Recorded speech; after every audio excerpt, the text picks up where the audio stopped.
Dans un petit ramequin, je mets le lait tiède et j'y verse la levure de boulanger que je laisse gonfler pendant environ un quart d'heure.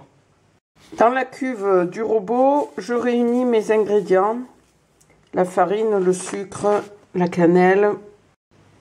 J'ajoute le sel aussi pour terminer avec mes poudres. Puis je mélange ces poudres quelques secondes. Puis je rajoute le mélange lait, levure et les œufs. Je pétris quelques minutes et pendant ce temps, je réalise ma purée de courge. Pour cela, je place dans la cuve de mon mixeur mes cubes de courge que j'ai mis à cuire 5 minutes au micro-ondes à pleine puissance. Je réduis le tout en purée. Je verse cette purée dans mon robot et je pétris jusqu'à obtenir une pâte homogène.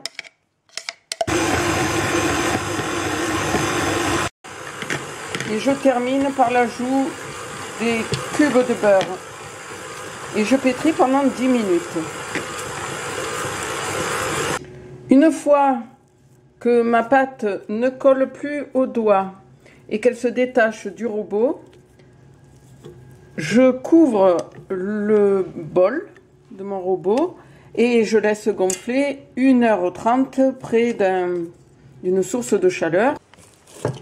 Je dégaze ma pâte en donnant quelques coups de poing au milieu du tend de pouce. Puis je remets dans mon étuve. Je récupère ma pâte et je la divise en 8 parts. Puis je prends un morceau de pâte, je le boule.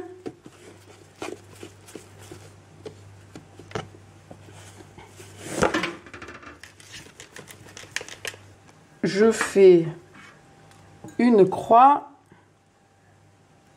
avec la ficelle que j'ai mise à tremper dans l'huile d'olive.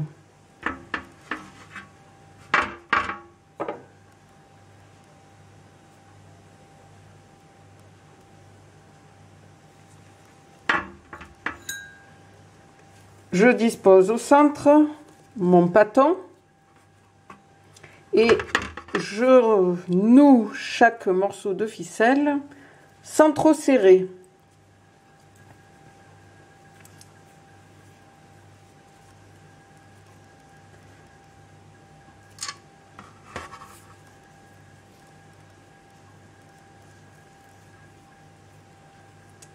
Je pratique de même pour les autres pâtons.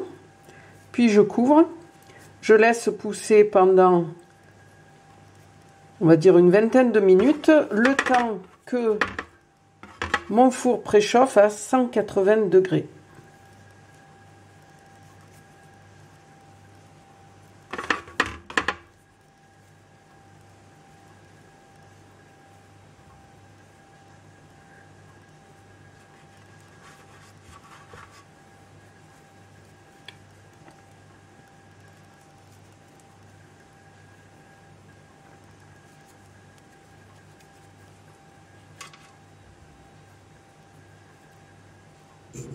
Je badigeonne mes petites brioches avec un mélange de jaune d'œuf et de lait.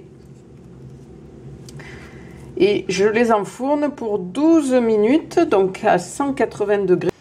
Selon le four, il est peut-être nécessaire de prolonger la cuisson. Moi, j'ai cuit en tout 25 minutes à 180.